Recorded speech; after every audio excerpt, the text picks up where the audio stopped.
How's it going, everybody? Welcome back into Earth Nerd. I am Bryce West, and today I'm going to be talking about Chikyu Sentai Fiveman. This is the 14th season of Super Sentai, and is the first season to air in the 1990s. So, to get things started off here, I know I've been away for a while. I've had a lot of things going on.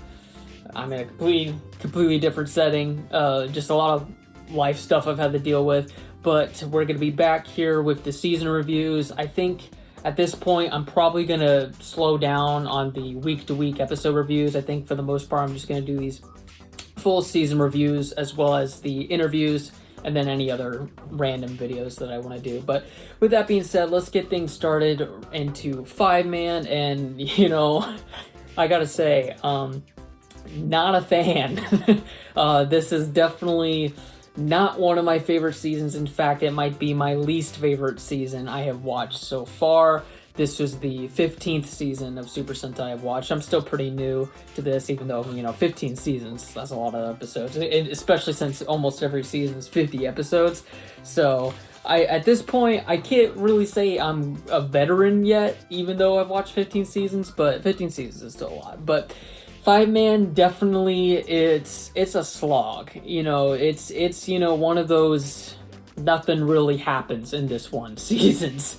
I'm gonna go ahead and get right into the characters here with the Red Ranger, Gaku. And I forgot to mention actually real quick that all of the Rangers are family members, which is, I believe, a first in Super Sentai. I don't think that's ever happened before, that part is interesting. I think that's probably the only interesting aspect about these characters. But the Red Ranger Gaku, he is literally just your cliche Red Ranger, Red hero.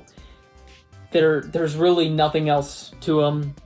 He's just the strong character. He's the oldest sibling, and so he's just the natural leader, I guess. And that's really all I've got to say about him. Blue Ranger, Ken. He's the one that wears blue. That's all I got to say about him. Pink Ranger, Kazumi. Kazumi is a little bit of an interesting one. I definitely had a little bit more negative with her than just she didn't do anything, because there's an episode where, a little bit of spoilers, but if you're watching this video, you've already seen this season anyway. There's an episode where they go back in time because Gaku dies, and Kazumi joins the bad guys, but to prove that she's loyal, she does these like villainous things, including shooting up a bank. And the lengths that they went for her to become a part of the bad guys so they can trick the bad guys into turning back time so they can save her brother, I don't know, I really just, that really rubbed me the wrong way, the lengths that she was willing to go just to trick the bad guys to save her brother. I know she wanted to save her brother, but she wiped out an entire bank worth of people.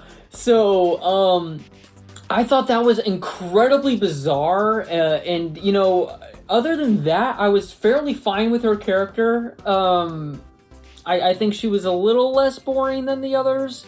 But, yeah, I definitely that episode just completely, ruined that character for me. I'm like, that is insane. You can't just do that and then expect me to root for you afterwards. The ends don't justify the means. So yeah, that was a little I guess they turned back time, so that didn't happen anymore, but still, yeah, that was really, really bizarre. The Black Ranger, Fumiya, twins with the Yellow Ranger, they're the two youngest. And again, he wears black. That's all I've really got to say about him. I mean, he's a little bit more of the immature one, I guess, because he is the co-youngest. So I guess I could say that about him. But other than that, yeah. And then Yellow Ranger Remy, she's my favorite. That doesn't mean that she's a great character, but I think she's the best of all of these bad ones. I think I can't say if she got the most focus episodes. That probably still went to Red, but the focus episodes that she got were the best, and I think they highlighted her characteristics the best. All of these characters are teachers, and at the same school, and I think all of her focus episodes really highlight that. And I wish that's something that they kind of talked about more or did more with, because I think that's actually a very interesting concept. Not only are they all siblings, but they're all teachers at the same school.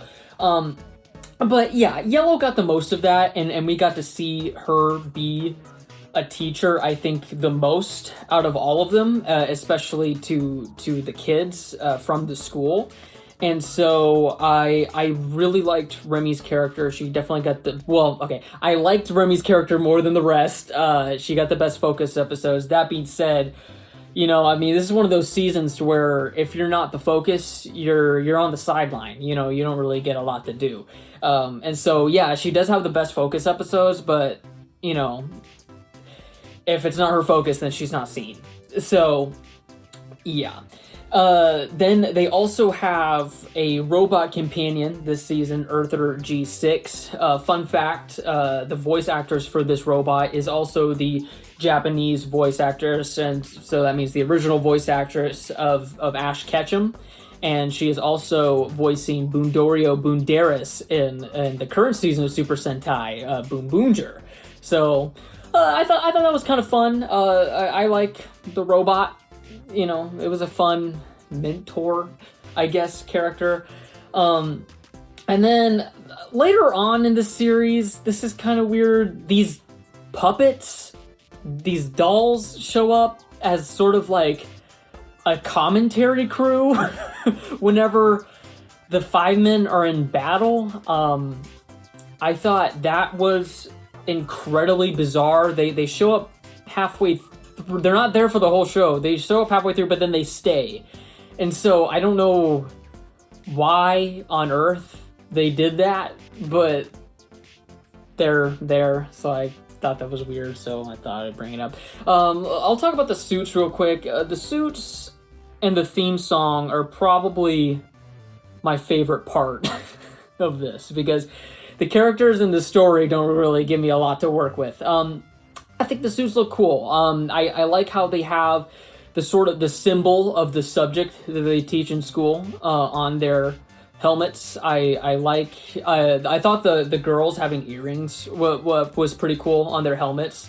I think they've done it before, but I can't remember in what season they did it before. But I liked it. And I don't know. Overall, I like whenever they combine the red and the white. And this suit does that. I mean, obviously, pretty much most suits have red and white, but this is more of a predominant feature here. And I also do like the way the visors look and how they have the different symbols to indicate which number rank they are on the team or whatever. So yeah, I like the suits. I like the mech as well. I think the mech looks pretty cool. And yeah, so moving on to the villains.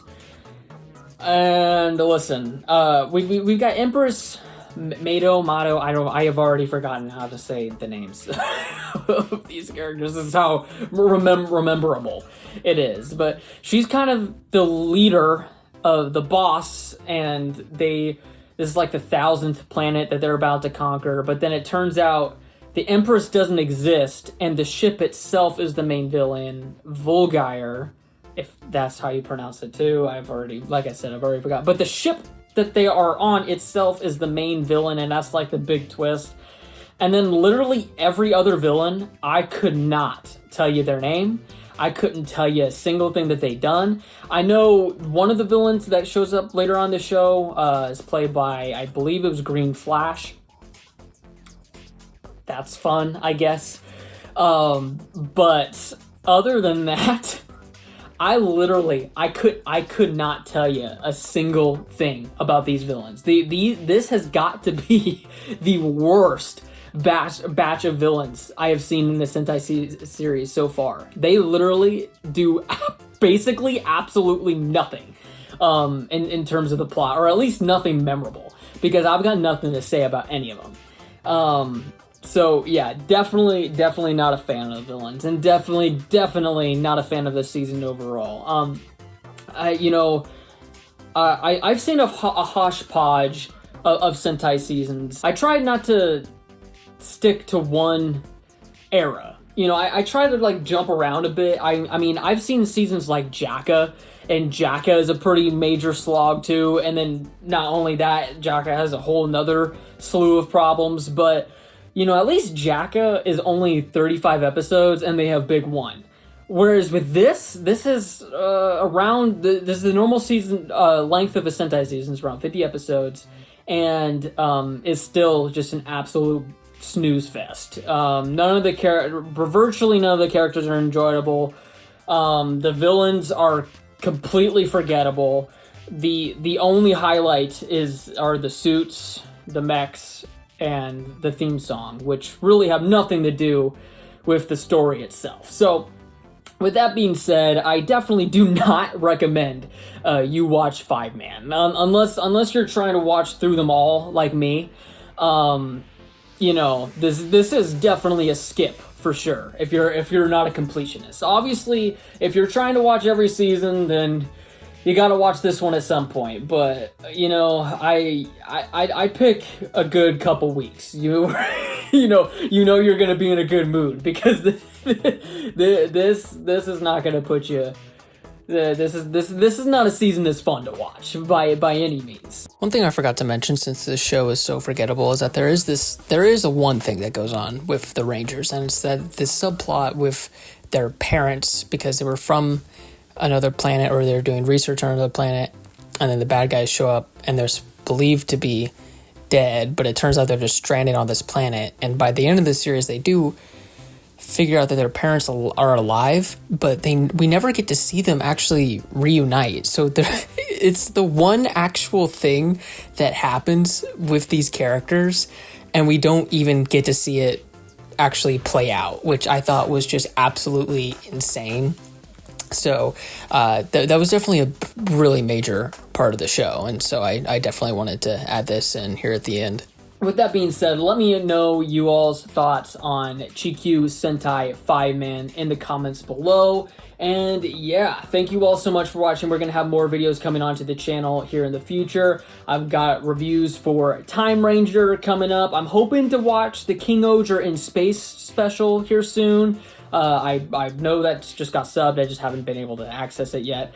And then also the Boom Boonger summer movie just got subbed as well. So I'm hoping to review all those on the channel here in the near future. So stay tuned for that. Thank you all once again so much for watching. Take care.